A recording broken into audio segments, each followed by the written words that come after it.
Hello everyone and welcome to Astrophysicist Plays Portal 2. My name is Bryan Gillis. I'm an astrophysicist who works at the University of Edinburgh, and I thought it might be fun to play a game that does some interesting things with physics, and since I don't have a capture card and can't play Tears of the Kingdom over stream, I'm going to play Portal 2. So let's get into the game and I'll talk about some of the interesting things it does with physics as we go along.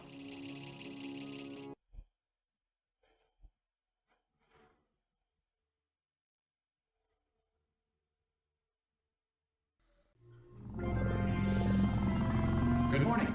You have been in suspension for 50 days. In compliance with state and federal regulations, all testing candidates in the Aperture Science Extended Relaxation Center must be revived periodically for a mandatory physical and mental wellness exercise. You will hear a buzzer. When you hear the buzzer, look up at the ceiling. Okay, so before we get much into the game, I thought I'd talk about a couple of things that it's worth paying attention to in the game engine. So, first of all, this game, like pretty much all modern games, has its own physics engine. This means that it runs its own simulation of the physics that's going on with everything and allows things to interact with each other, etc., etc. And now, being that this is a game about portals, they had to make some interesting additions to it just to allow for portals. But before we actually get to portals, we can look at the physics engine itself and see if it does anything interesting that's worth commenting on. So, for now, we're not able to interact with much. Yeah, it's not letting us pick up anything in the room. In a couple of minutes, we'll get to an event here where we can see the engine in action. So until then, let's just go along with the game and just take a note of anything that's going on and pay particular attention to anything that stands out to you as odd. And we can come back to that later and talk about why it might be odd. So let's just play the game, have some fun for a bit. So, looking up. You will hear a buzzer. When you hear the buzzer, look down at the floor. Good. This completes the gymnastic portion of your mandatory physical and mental wellness exercise. Okay, first thing that seems a bit odd, in real life, gymnastics involves a bit more than looking up and looking down. You also have to look left and right. Okay, so I was talking over it, so we couldn't hear what it said, but the next instruction is that it wants us to go look at the art. You will hear a buzzer. When you hear the buzzer, stare at the art. Okay, everybody stare at the art with me. This is very important. You should now feel mentally reinvigorated. If you suspect staring at art has not provided the required intellectual sustenance, reflect briefly on this classical music.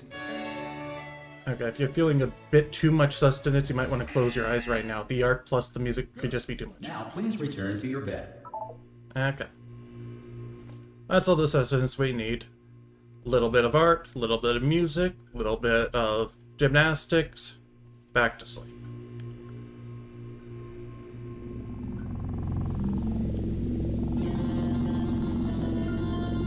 Good morning. You have been in suspension for 99999. Okay, we're back awake after a quick power nap.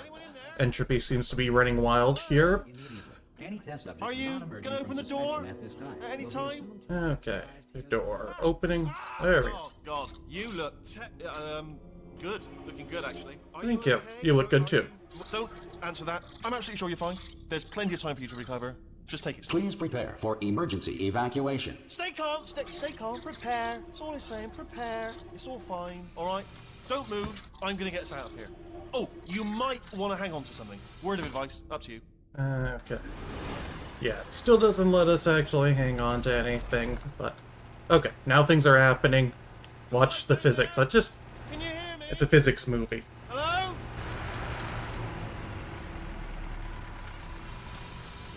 Yeah. Do you want to join the physics movie with us? Do experience some cognitive deterioration after a few months in suspension. Now, you've been under for quite a lot longer, and it's not out of the question that you might have a very minor case of serious brain damage. but don't be alarmed, all right? Although if you do feel alarmed, try to hold on to that feeling, because that is the proper reaction to being told that you've got brain damage. Okay, yeah, I don't think we have any brain damage. We're just watching a physics movie here. Just tell me, just say yes. Okay. Okay, what you're doing there is jumping. You just jumped. That's how I say yes. Say apple. Apple. That's also how I say apple. Just hold tight. All reactor core safeguards are now non-functional. Please prepare for reactor core meltdown. Okay, look, I wasn't going to mention this to you, but I'm in pretty hot water here. How you doing down there? Okay, physics movie time. Now is the time to start paying attention to anything that seems odd. And what's going on here? Center stops waking up the bloody test subjects. Hold on, this is a bit tricky. And of course, nobody tells In particular, look at these chunks of wall and think about how they're moving. Why should I be kept informed? You know, about the life functions of the 10,000 bloody test subjects I'm supposed to be in charge of. Why? This cabinet here is also a good illustration of what I'm going to be coming back to. So think about what's odd about how it's moving. Can't get through here. Okay, I just can't concentrate.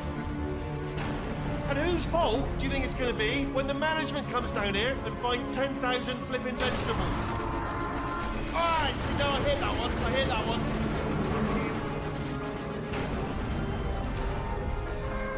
Okay, listen, we should get our story straight, alright? If anyone asks, and no one's going to ask, don't worry, but if anyone asks, tell them as far as you know, the last time you checked, everyone looked pretty much alive, alright? Not dead. Okay, almost there. On the other side of that wall is one of the old testing tracks. There's a piece of equipment in there that we're going to need to get out of here. I think this is a docking station. Get ready.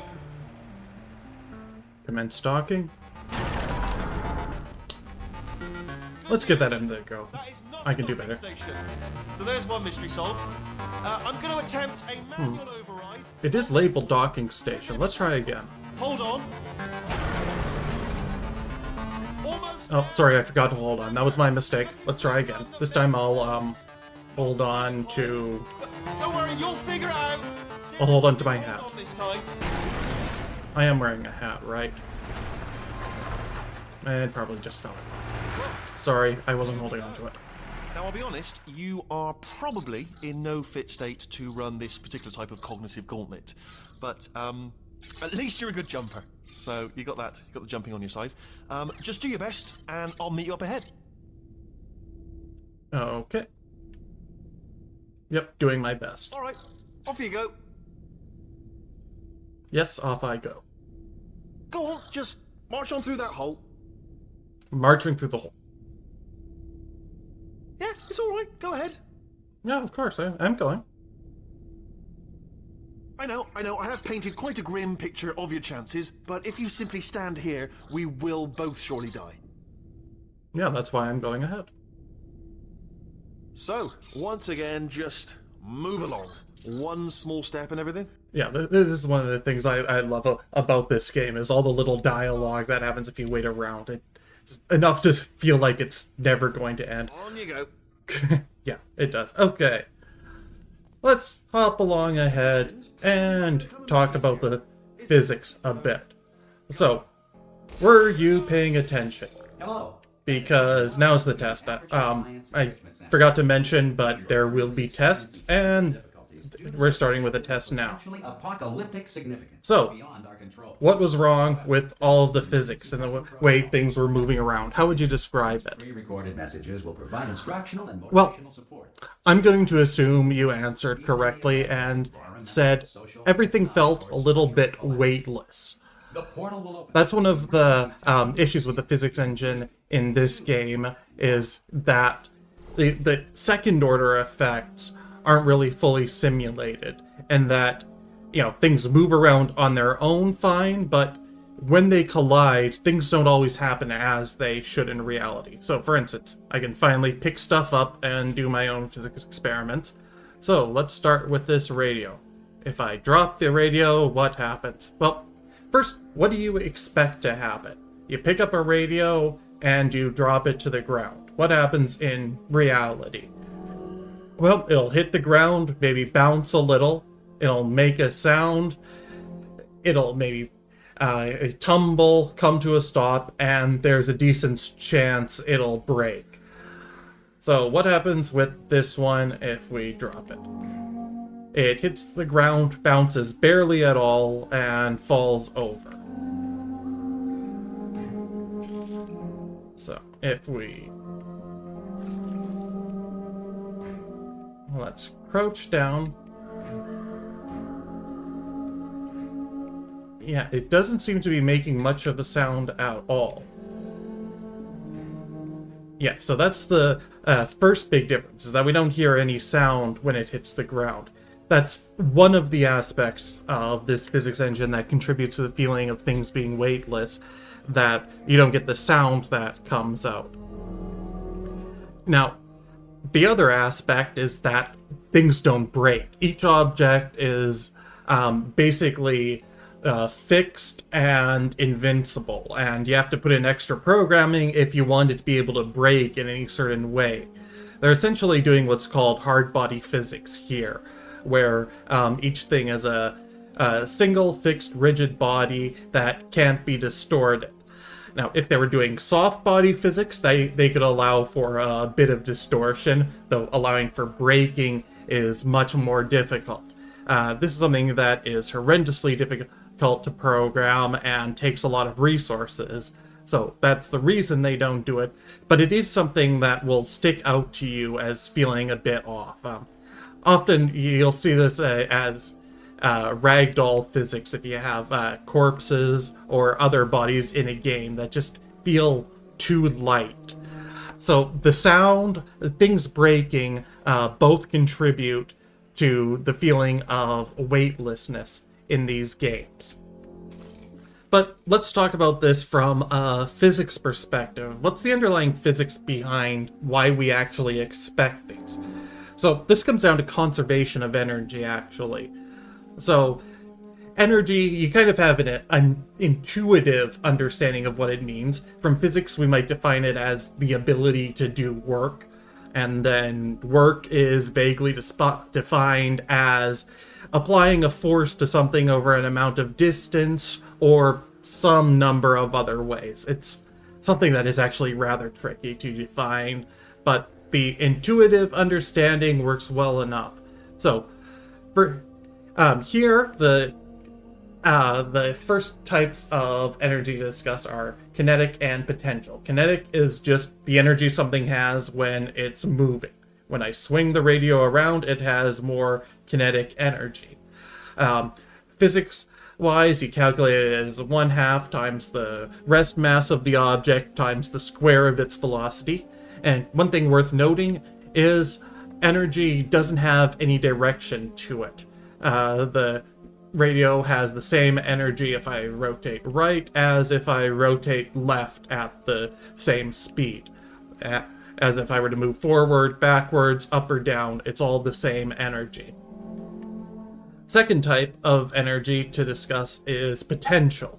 This is the energy that the object could gain if it were affected without anything else countering it by some force. Now, in this case, we usually talk about it in terms of gravity. So the gravitational potential energy of the radio is the energy it could gain if we were to let it fall. So we see here, if we let it fall, it falls, speeds up, and by the time it hits the ground, it's lost most of its potential energy, since there's not much more it could gain, but it's gained a lot of kinetic energy. So, Rule 1 of energy is that it's conserved. Rule 2 of energy is that it can change forms a lot. So this means the total energy of a system is always going to remain constant, but what that energy goes into, whether it's kinetic, potential, or other types of energy, can change. So while the radio is falling, we change potential into kinetic.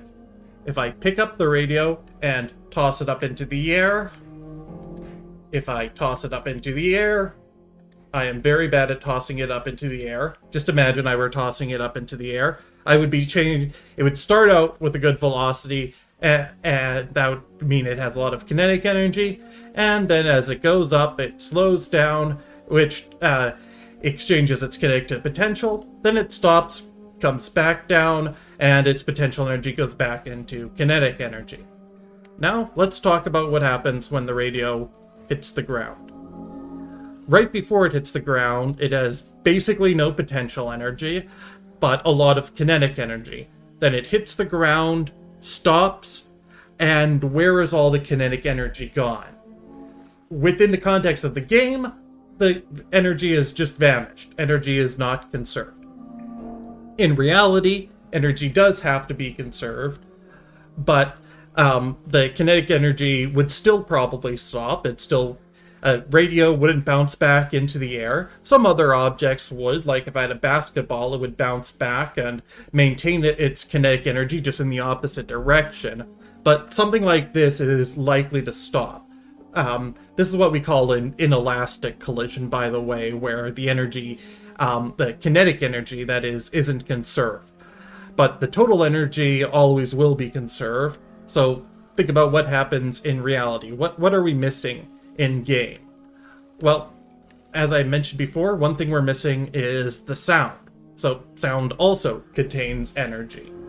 So that's one thing it gets transformed into, is the big thud that comes out. It means that a lot of the kinetic energy that went into the collision of the radio with the ground was transforming the kinetic energy into sound energy. Now, one thing you might not notice, but definitely does happen, is that this will also cause vibrations in the ground, and these vibrations get transformed into essentially heat energy. So heat, that is temperature, things being hotter, means they have more energy. So that's a second way that the energy will be transformed, and the way energy can be better conserved when we lose all the kinetic energy. Now, if the physics engine were to better simulate this, the first thing you'd want to add is sounds, because that's by far the easiest. So, if we had a decent thud, the radio would seem a lot less weightless. Adding vibrations is a lot trickier to program in. You can vibrate the radio if you want to, add some vibrations to the floor. It, usually wouldn't be very noticeable. Unless you have something particularly heavy falling. But I don't think it would be worth adding that. The final way of note that energy can be transformed is into basically destruction. So imagine trying to break apart the radio in your hands. You have to apply force to it, and work is force times the distance over which you apply that force. So if we crush the radio in our hands, applying an amount of force over the distance the size of the radio, we're doing work, which means we're adding energy to the system. So the destruction of it, or deformation of materials, is also another way that the energy can change form. Now, how this actually happens physically and what specific type of physical energy this goes to is pretty complicated. Sometimes it'll be stored within the object, essentially as potential energy. Like imagine you have a spring and you compress it. The spring has the potential to push back, so the spring stores the energy. But if something is more destroyed in this process, the energy tends to be dissipated in forms such as sound and heat. Now, destruction would help to make things feel more realistic, but as I mentioned before, it's very difficult to program. You basically have to program in all the specific ways it could be destroyed, or implement some sort of soft body physics, which really isn't worth the time invested for this game. And if you really want to go out, you'd have to allow soft body physics with destructible separable components, which you really don't see in much at all. There have been very few games that try to do this to any arbitrary granularity, as almost all the assumptions these game engines are built off of assume that objects are indestructible. The few games that do allow arbitrary destruction such as Minecraft is probably the best example, have to use a completely different game and rendering engine from scratch to allow any element of the world to be destroyed. So there are ways to hide this and make things a bit feel a bit less weightless, but they're, aside from sound, they're pretty tricky to implement, and usually it isn't something that interferes that much. Though as games get more and more modern and polished, it's one of the things that I expect we will be seeing more games try to do to some extent, just to give that little bit better feel of realism. Because while we might not understand all of the physics going on behind all of these interactions, we see things happening in the world all this time. We have instincts for what to happen. So you can let your instincts guide you. What's going to happen when I drop the radio? Look at it and say, yeah, that wasn't quite right. But if it were quite right, it would get you just that bit more immersed in the game. Okay. I've been yammering on for a good 10 or so minutes trying to throw around a radio. Let's play with some portals. Okay. So, let's just talk about portals themselves for a bit. So, basically, for anybody who hasn't played Portal 2, let's just get ourselves oriented a bit. So, let's just ignore the portal, get a sense of the space of this room. This room is kind of like an L shape, with one leg down there, wrapping around this glass chamber to down there. And then we have a glass window here. We can look out, see that on the side, if we go forward, we should get to the door with a little person on it. The portal here doesn't just open up directly through the wall, rather it connects to a different point in this room, specifically the point over to our right here. So essentially what portals do is they connect two places in space that aren't normally connected. And surprisingly, from a physics perspective, this doesn't really violate that many laws of physics.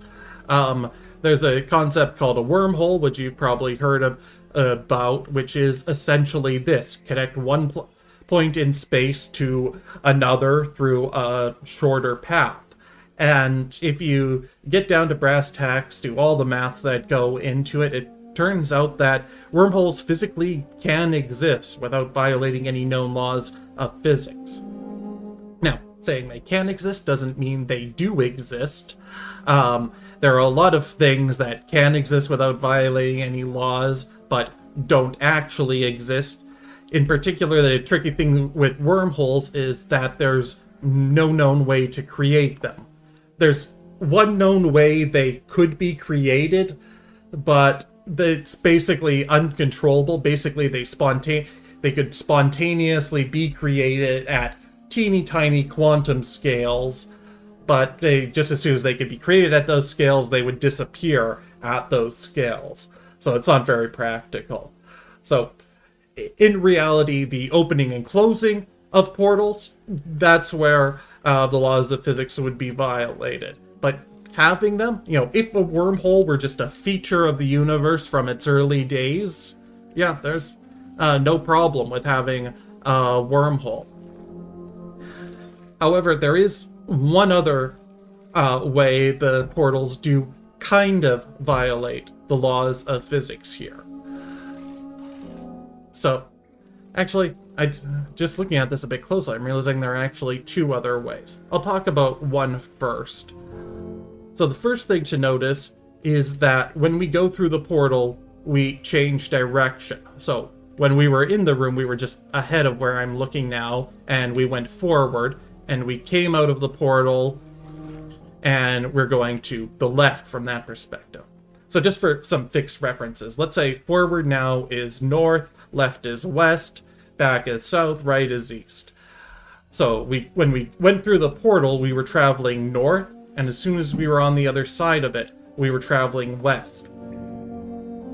So what's wrong with this? Well, the problem is conservation of momentum. So, we talked a bit about energy. Things have kinetic energy when they're moving, but another thing they have is momentum. So, momentum is kind of like kinetic energy, and there was actually a long period in physics where it was just called energy or a type of energy, and there were debates about whether it was more important to consider this or energy, but it's a separate property which behaves a bit differently. So momentum is, first of all, calculated as just the mass of something times its velocity. And secondly, momentum has a direction to it. So whereas the energy of something going to the left is the same as to the right, the momentum of it going to the left versus right is opposite. So the momentum of something going to the north versus something going to the west is not opposite, but perpendicular. Now, momentum, like energy, is also conserved in reality. Now, it's actually more conserved than energy in a few ways of speaking. First of all, there are many fewer ways that momentum can change form. It basically doesn't change form, it just changes what has momentum. You can transfer momentum between objects, but there aren't really different forms of momentum like there are with energy. So this means that when you have something going forward, you have that momentum in a system, either that thing is going to keep going forward, or it's going to transfer that momentum to something else, which will get that much more forward momentum, and there's no other form you can change it to. But with portals, so right now, facing the orange portal is going north. We run through the portal, moving our radio with us, and now suddenly we're going west. So at the moment we go through the portal, the total momentum of the system changes from going north to going west. So momentum conservation is violated by portals. In particular, it's violated when the portals are facing different directions. If you set up the portal so that the blue portal were facing out in the same direction that the orange one would normally be exiting from if it were just a window, and just offset it a bit, we wouldn't be affecting conservation of momentum. But in any other case where it's facing a different direction, we will be violating conservation of momentum. But now the very interesting thing is this is actually physically correct, that portals violate conservation of momentum. What's going on here is that the conservation of momentum itself isn't a fundamental law of the universe. It's actually a consequence of other things going on in the universe. And when you introduce portals, you break one of the assumptions that leads to conservation of momentum. So we could have a universe just like ours, go into the hypothetical source code of it and say, yeah, now allow portals, and just allowing portals would switch off conservation of momentum. Now, why is that? Well, that's something I think is best to get into a bit later. I'll leave it for you to think about. For now, this demonstration should show you that it does happen. If you allow portals like this, all of a sudden you lose conservation of momentum. So, let's go on with the game a bit and talk a bit more about other physics as we go. Cube and button-based testing remains an important tool for science, even in a dire emergency. If cube and button-based testing cause this emergency, don't worry. The odds of this happening twice are very slim. Okay, so not a physics note, but a math note. That's not how probability works. If two events have independent probabilities, then whether something happens once doesn't affect whether it'll happen again the next time. So imagine you're flipping a coin. If you get heads in one flip, it doesn't affect the chance of getting heads in the next flip. So, going with what it said, if cube and button-based testing caused this emergency, well, is it possible it would cause another emergency? What are the chances it would happen twice? Well, he's kind of assuming, first of all, they're independent. If they were independent, then the probability of it happening again is the same as the probability of it happening the first time. But let's think about this from a real-world perspective. If cube and button-based testing caused an emergency once, that should affect our mental calculus of what the probability of cube and button-based testing causing an emergency in the first place is. For instance, if I were to ask you, okay, what's the chance of the world ending because of a fight between a bird and a squirrel? You'd say, that doesn't seem very likely. You would give it a trivial possibility.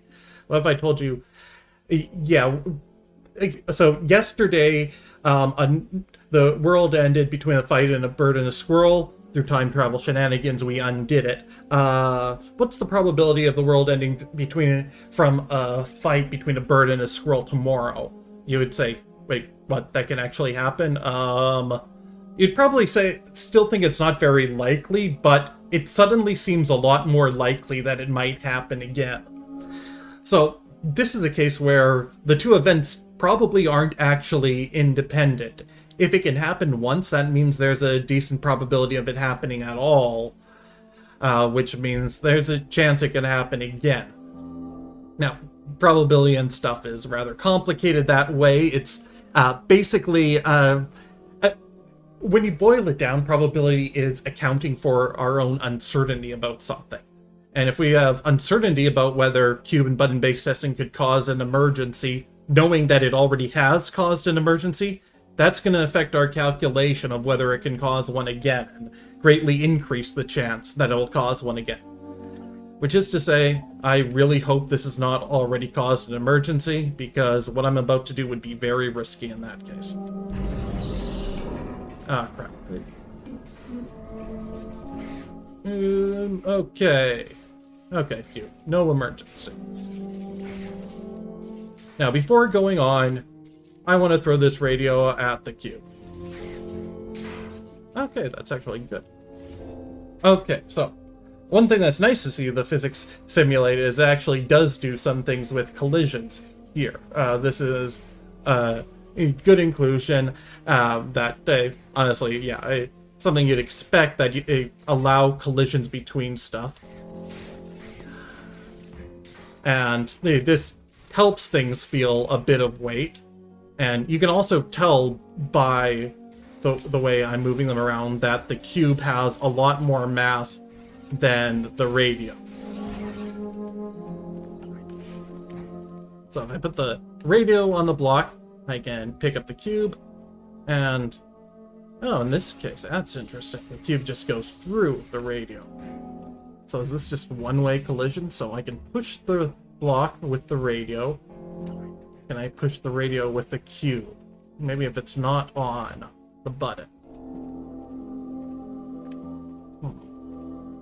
Okay, it's not getting down that low.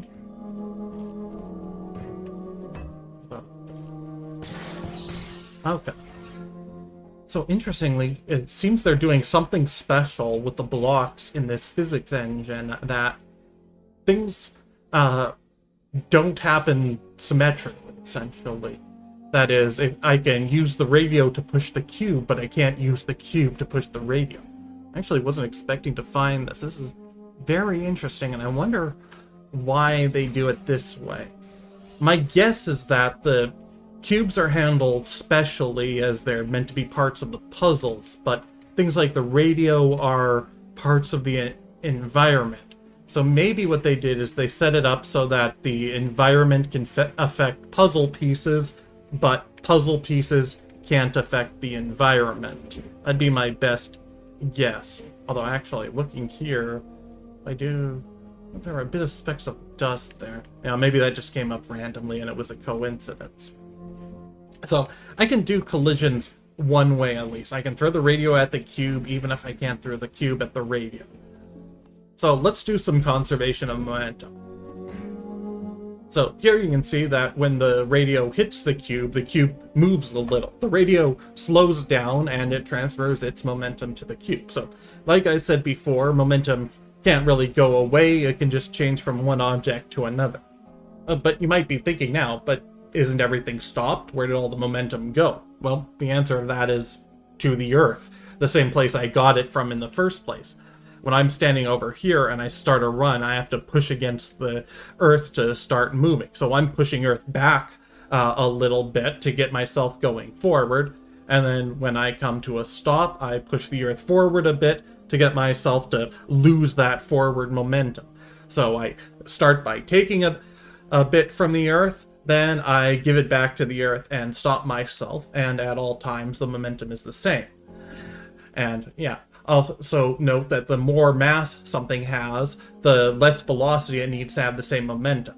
So when I throw the radio fast at the block, it only moves the block slowly because the block weighs a lot more than the radio. It still feels lighter than I would expect from a block of this size. I would expect that they probably didn't program in that high of a mass for it, for whatever physics reasons. Yeah, things still do feel a bit... Oh, there's sounds for the blocks. Okay, so they put in sounds for these blocks, which is a good touch. It helps them... yeah, that clank does a lot. You can feel it now. This doesn't feel nearly as weightless as the radio does. It feels a bit too light, but not nearly as bad. Okay, so that's a good touch. That helps the physics work a bit better. Alright, let's go on with the game a bit. Block there. Take the radio along with us. Door, please. Thank you, Door. Melt the incandescent particle field across the exit. This aperture science material emancipation grill will vaporize any unauthorized equipment that passes through it. Okay. So yeah, this is just a gameplay thing. Oh, and it actually does vaporize the radio. So, that's interesting. So it's not considering the radio to be strictly part of the environment. It knows enough about it to know it should vaporize it, but it does still have that weird asymmetric interaction with the block. Now, one thing here. They probably put that in there to prevent you from taking the block with you. Now, right now it doesn't seem like there's any way you could take the block.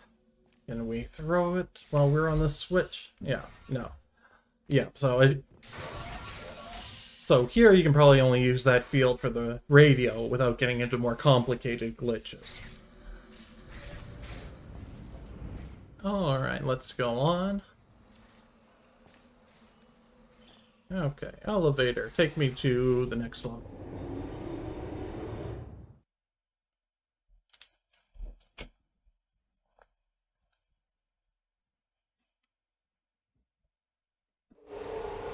If you feel liquid running down your neck, relax, lie on your back, and apply immediate pressure to your temples. You are simply experiencing a rare reaction in which okay, I'm the crouching. Hope that helps. grill may have emancipated the ear tubes inside your head. Okay, ear tubes, probably unauthorized material.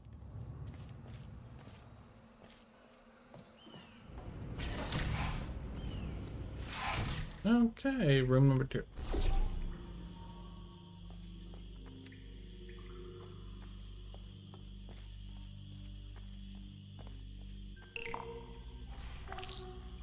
Okay, so here it starts giving us a bit more control over the portals. So this button opens up the blue portal on one of these walls. The orange portal is always behind us. Yeah, so this is the thing, when you're playing Portal, you really have to adjust your sense of space. We spent a lot of our lives in normal Euclidean geometry. Probably almost all of our lives. But once you introduce portals, all of those instincts go out the window. So, this orange portal connects over to there, we come back in, and we can grab this box. Okay, bring it back. Where do we want to put this box? Okay, so over here we have a switch. Go back through, reorient ourselves. That's one of the things you'll notice when working with portals is, at least when you first start playing, every time you go through a portal, you're going to need a moment to just mentally reorient yourself and reset where you are. And finally, we'll use the portal to take ourselves to the door at the end. Good. Because of the technical difficulties we are currently experiencing, your test environment is unsupervised. Before re-entering a relaxation vault at the conclusion of testing, please take a moment to write down the results of your test. An Aperture Science Reintegration Associate will revive you for an interview when society has been rebuilt. Okay, let's take a moment, write down the results of our tests, and ride the elevator down to the next level.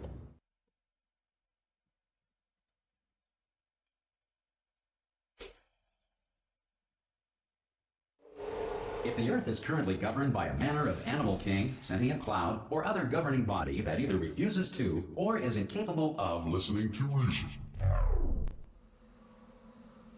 Okay, by the way, apologies if there's any noise. There's some vacuuming going on outside right now, but hopefully it doesn't get in the way too much. Love the little animations. So, bow down before the new animal king. Okay.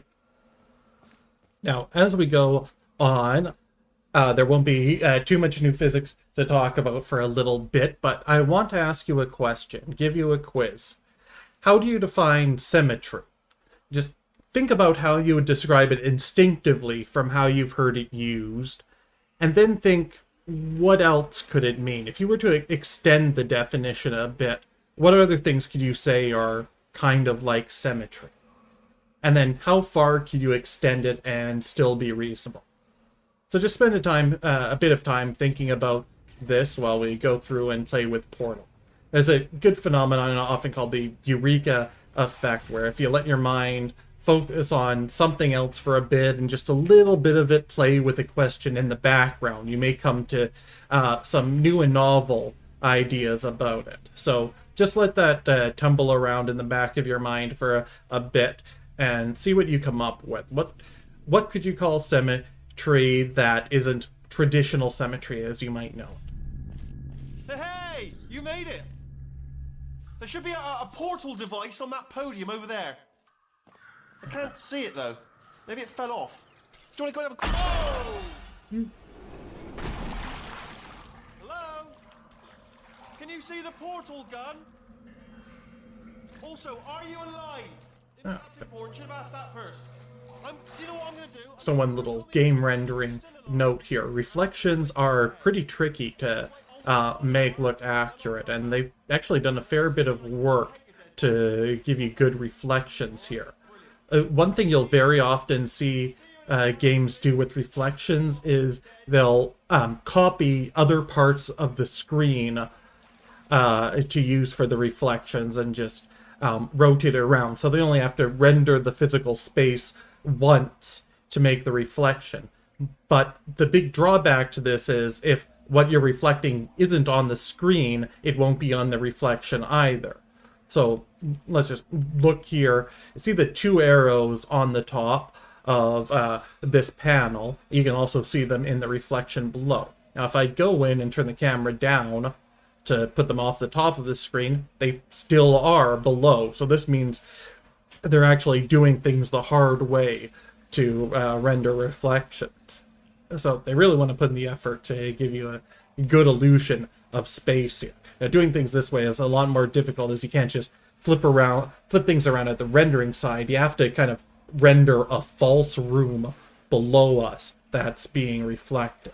Now, we don't see ourselves in the reflection. They don't render an extra version of the player character Chell like they do.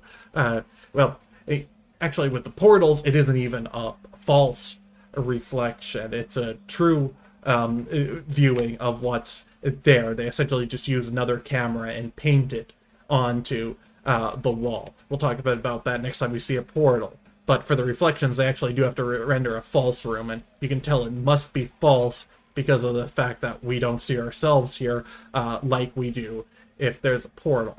You can also see a few other things, like when we look down, the view down there in the deep reflection doesn't quite line up with what we see outside. But yeah, that's something you aren't likely to notice in a casual playthrough, whereas you are much more likely to notice if they use the easiest trick of just copying the image you see on screen to a different part of screen. By the way, still thinking about symmetry?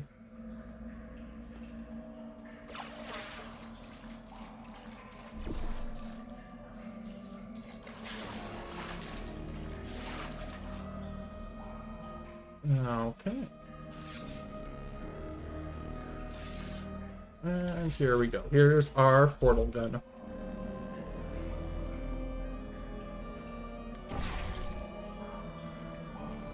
Okay, so right now we can only make the blue portal, and the orange portal is up there. Okay, so as I promised, let's talk a bit about how it renders through portals. So what the game is actually doing here to give you the illusion of the portals is that it's built on a standard game rendering engine for a standard 3D Euclidean space, and then has special handling for portals where basically within the game engine, the portal is essentially a painting on the wall, at least when you're not going through it. And what you see on the other side of the painting is determined by an invisible camera looking through the other portal from outside. So imagine, like, we're right in front of the blue portal right now. The game would create another camera, basically on the back side of that orange portal, looking through it to see what we see when we look through this blue portal. It captures an image of that and paints that image on the wall here. If we move off to the side, it moves that camera off to the side and gives us a slightly different view of what's going on the other side of the portal. So it essentially has to change the painting depending on where we stand. The camera itself basically moving along with us to give us that same view.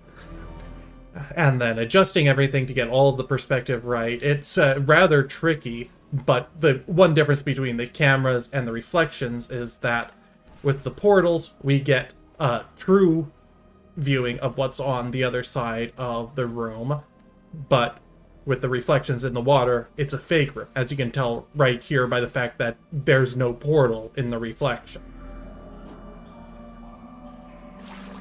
Okay, back to the game for a bit.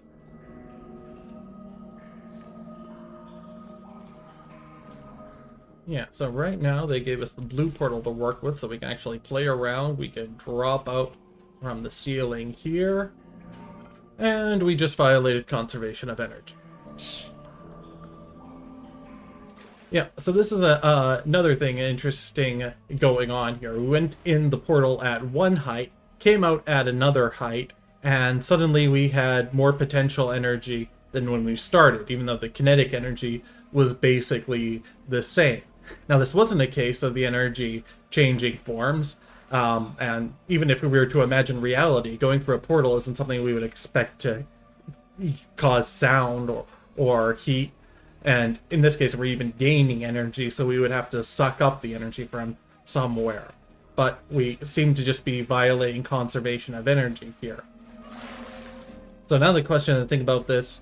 Okay, I've already told you, I haven't explained why, but I've told you that if you introduce portals, you lose conservation of momentum.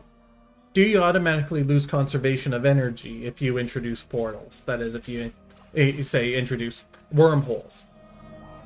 Interestingly, the answer is no, at least in a more realistic scenario. Now, it gets a bit complicated why, but it actually is a different scenario, that portals, if you allow them like this, will guaranteed violate conservation momentum, make it no longer a law of the universe if you go through portals.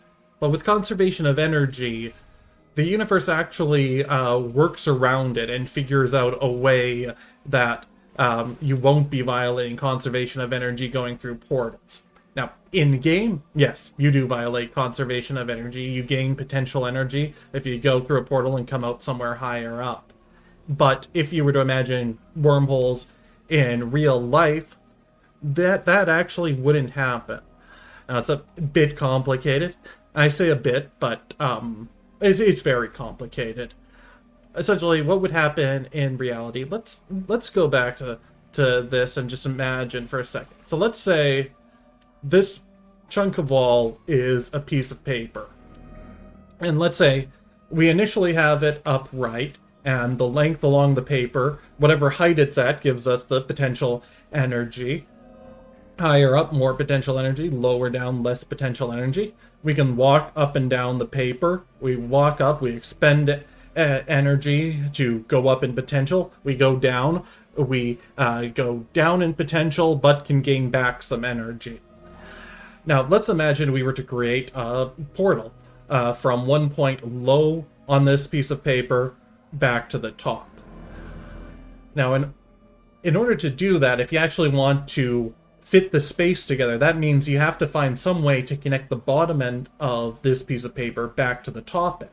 So if this were a physical piece of paper, we could just roll it up into a tube, take the bottom end, curl it all the way up to the top, and then we essentially have a portal at the bottom that takes us to the top. But in this tube scenario, suddenly the bottom is way back up here. So going from the bottom to the top, we're staying at the same potential energy. And, actually getting to the bottom, we might go down in potential a bit, but then when we get onto the other side, and we have to go up in potential again, then finally down a bit more, find where they connect, and we're back at the top. So when we open a wormhole like this, we not only have to find a way to connect the 2 points in space, we have to find a way to connect the two different potentials. So if we were to open a wormhole in space, the potentials would have to be equalized. If the wormhole has any length to it, the portals here are instantaneous, but a real-life wormhole could have some length to it. Along the length of that wormhole, it would have to crawl up or down the difference in potential energy.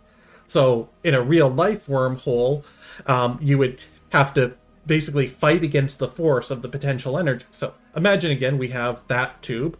When we're going up the back of it, we have to fight against the force of gravity to get up. So in our wormhole example, this means that although we have one portal down, which would go up, we would have to climb against gravity to go through the portal, losing just as much energy as we ultimately gain when we come out the other side. So this is one way that the portals don't actually end up violating conservation of energy. If you were to try to construct them in some way that did, you would end up violating some much more complicated laws of physics. It turns out that wormholes have to obey a lot of complicated rules of quantum gravity, which somewhat conveniently prevent them from doing things that violate other laws of physics. Like, you can't use a wormhole to time travel because it would, if you try to set up a wormhole that might allow time travel, it almost instantaneously collapses due to quantum gravity effects. But explaining that is way out of my wheelhouse, and probably isn't a practical thing to do in a game live stream of Portal. Well, I say live stream, I'm recording this. Anyway, okay, let's go on with this. So, I've talked a bit about conservation of energy, and say in the real world it would be conserved. We wouldn't be able to go straight through. We would have to expend a lot of energy to go up. But I still haven't explained why portals do violate conservation of momentum. So I've told you to think a bit about symmetry. Coming back to that a bit, I'll give you one more clue. You can apply symmetry not just to objects, but to the laws of physics. The laws of physics also obey lots of symmetries. And in particular, portals violate one of those laws of symmetry. So think on that a bit more, and we'll come back to it. And in particular, think about, okay, what other symmetries do the laws of physics follow, and why does going through a portal violate one of them?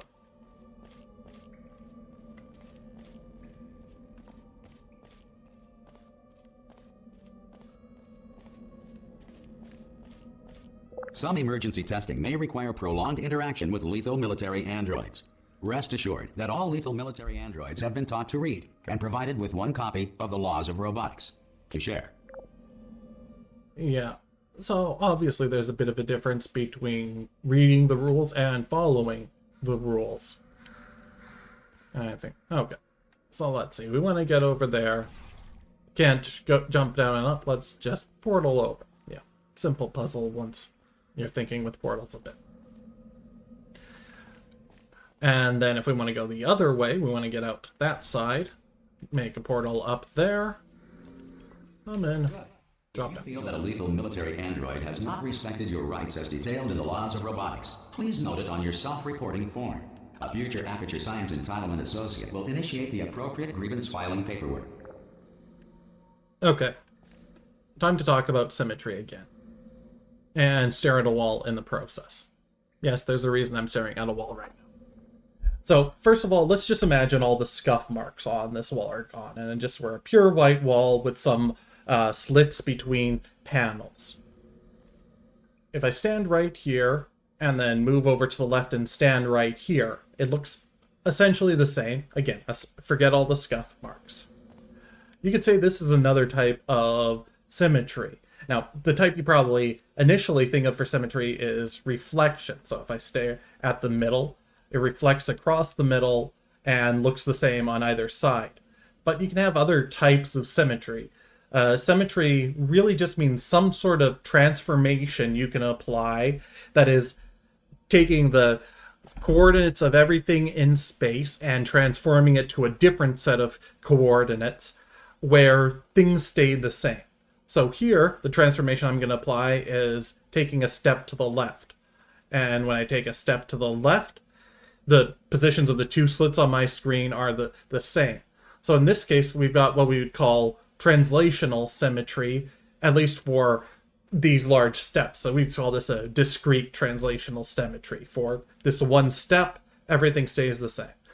Take another step, things stay the same. Take another step, things stay the same, until eventually we hit the wall and things get different.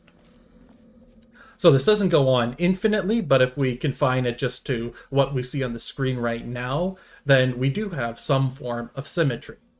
Now, if we were to imagine further that this wall didn't even have the slits in it and were just a pure white wall, it would be the same for any amount we move to the side. In that case, we would call it what's known as a continuous symmetry, that we can move any arbitrary amount from side to side and it would still be the same. Now, going back to what I mentioned before, symmetries don't just have to apply to things, they can also apply to the laws of physics. So here's an experiment you can try at home. Find a place where you can move to another place and do so. Okay. Now, did the laws of physics change when you move from one place to another? Well, obviously not. And that's actually important.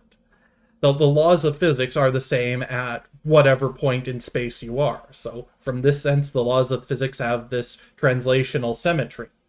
You can also turn. If you turn 90 degrees, are the laws of physics the same? Yep. You can start moving. If you start moving forward, are all the laws of physics the same? It's a bit more complicated, but if you do everything carefully, it turns out that yes, they are. What if you start spinning? Are the laws of physics the same as when you were standing still? In this case, no. Once you start spinning, you start to see this fictitious force pop up called centrifugal force, which seems to pull things away from you. So the laws of physics do have symmetry under changes in motion, but they don't have symmetry in changes of rotational motion. Just symmetry in changes of rotational position, like facing here to facing here. Yeah, laws of physics are the same. You don't get any new mysterious forces. But from here to rotating, now we've got this new weird centrifugal force, so laws of physics have changed. So it isn't just trivial that the laws of physics are symmetric. There are some things they're symmetric to, like translation, changes in speed, changes in rotation angle, and some things they aren't, like changes in rotational velocity. Now, you might be wondering now, why are we talking about all of this? as a way to explain conservation of momentum and why portals break it? Well, let's pop up another portal right here that we can easily walk to. So, right here, we see we've got a portal there facing, let's define it again. Through the orange portal is north. So we travel north coming through it. And okay, in this case, yeah, they are actually lined up. So let me just fix that. Got one over here. Okay. So we travel north and we come out going west. So here, now that we have introduced a portal, are the laws of physics symmetric? Well, moving out here, they are, but at the moment we go through the portal, all of the laws of physics rotate by 90 degrees. Anything in motion will have its motion turned 90 degrees on going through the portal. So what happens is the portals essentially break symmetry at the exact time that anything goes through them. So you can start to see that where this connects up with momentum, that when we run through a portal, we change from having momentum to the north to momentum to the west. And that's the same time that the symmetry of the laws of physics is broken. So what's really interesting here is it turns out that conservation of momentum isn't a fundamental law of physics, but it's contingent on other laws and properties of the universe. And these ones are more fundamental things. Like one of those laws is things behave logically. And another of those laws is that you have this type of translational symmetry in the universe. In our real universe, we do have translational symmetry, that wherever you move, you have the same laws of physics. And through very complicated math and calculus of variations, it actually turns out that you can show from some basic physical principles of basically the principle of least action, it's called, which is that things, over a course of time, if you know the beginning and final states of an object, and everything that happens, the intermediate states can be described as basically the simplest way to get from here to there. Like if you know, okay, I threw a ball across the room, it went from here to here, nothing happened on it in the middle, what path did it take? Well, it took basically a straight line, but maybe a straight line under the influence of gravity, yeah. Now, if there weren't gravity, we'd just say it takes a straight line. We wouldn't expect the ball to take a zigzag path for no reason. There has to be some force or some potential telling it to do this. And the principle of least action is just saying that things behave simply, they don't go out of their way without a reason, without some potential telling them to. And once you put the principle of least action together with having a symmetry of space, this phenomenal theorem called Noether's theorem tells us that, okay, put those two together, you get conservation of momentum. Take one of them away, like if we didn't have the principle of least action, like imagine a ball would randomly move to the side. Well, you can see how there isn't conservation of momentum. It just randomly changes its momentum. So if you lose the principle of least action, you lose conservation of momentum. If you lose symmetry, say by putting in portals that change the angle that things are going through at a certain point, you lose conservation of momentum, as the momentum of things that go through them changes when they go through the portals. So with a bunch of calculus of variations, you can prove this mathematically, but portals actually provide a good way to show that the breaking of the symmetry, where the laws of physics change in one certain place, give the same discontinuity to things like momentum. So a lot of credit to Emmy Noether, probably the most famous female scientist that the public hasn't heard of. At least in my heart, she is. Yeah, that's one of the issues with representation in physics. You ask people to name a female scientist, you'll get Marie Curie 9 times out of 10. But there are a ton of other female scientists who have done great work, and Noether is one that really deserves a mention, as Noether's theorem gives us so much utility. So interesting to relate things that don't initially seem to be related, like the fact that the laws of physics are the same at different places in space gives us conservation of momentum. That's great. But let's hold on a second. Noether's theorem tells us that the principle of least action and any physical symmetry give us a conservation law. It's not just symmetry of translation, it's any continuous physical symmetry. What other continuous symmetries do we have? And what other conservation laws do we get from them? Well, let's just go back to what we talked about before. Laws of physics are the same if you look east as if you look north. And yeah, that seems to be continuous. So what conservation do we get from that? Well, if you run it through the theorem, what we get is conservation of angular momentum. That is, things that are spinning keep spinning unless you do something to stop them. But even if you do that, that angular momentum gets transferred to something else. Oh, that's cool. That's another way Noether's theorem works. Okay, what about moving to a different velocity? This is a bit more complicated, and it isn't something we traditionally think of as a conservation law, but we do get a valid result from Noether's theorem. We get what's called the center of mass theorem, which says that basically if you take some isolated system, calculate the position of its center of mass, the center of mass will be moving with a constant velocity over time. So essentially the velocity of the center of mass is conserved. So within that system, there's essentially nothing you can do to change the velocity of the center of mass. So imagine like you're floating out in space with a buddy. You both are moving in one direction at 1 meter per second. Now, you can do a lot relative between you and your buddy, but the average velocity of both of you multiplied by your respective masses will always be 1 meter per second. Actually, multiplied by the relative masses, then divided by the total. That's how you get the center of mass.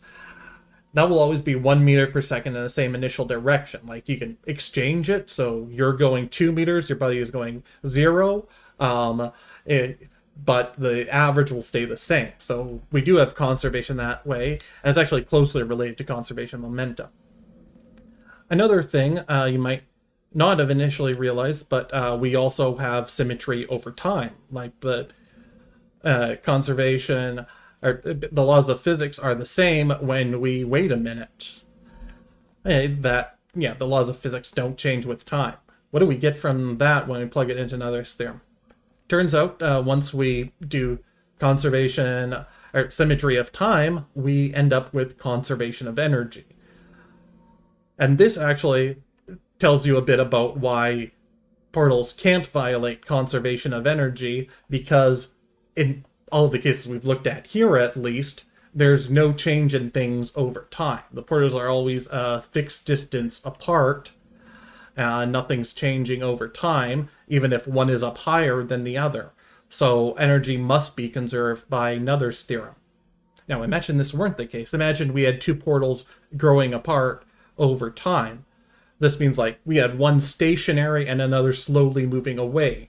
If we go through the stationary one, we'll come out the moving one with more velocity. So then in that case, energy wouldn't be conserved because we gain kinetic energy when we go through the portals, or lose it if we go in the other direction. But at the same time, we violated time symmetry, as the way space connects up changes with time. So again, Noether's theorem leads us to the correct understanding of how these conservation laws work. And then finally, what about when Noether's theorem doesn't apply? Like when we start spinning? Well, if Noether's theorem doesn't apply, we can't really say things in the opposite direction. So we can't say for sure that because Noether's theorem because there's no symmetry over speeds of rotation, that we don't have a conservation law. It turns out we actually do have something resembling a conservation law. It's like an angular equivalent to the center of mass theorem. But the theorem only goes one way, essentially. If we have a symmetry, we have a conservation law, but we might have conservation laws without an associated symmetry.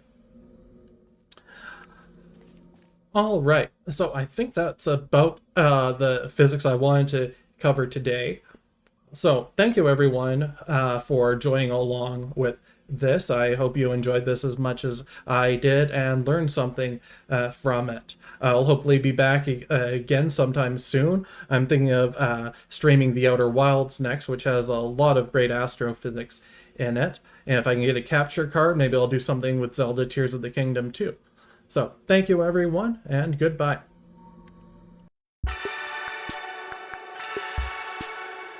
Thank you very much for watching, everyone. If you like this video, please hit the like button and subscribe for more videos like this. And if you want some extra credit, here's a little quiz for you. At one point in this video, I lied about something physics related.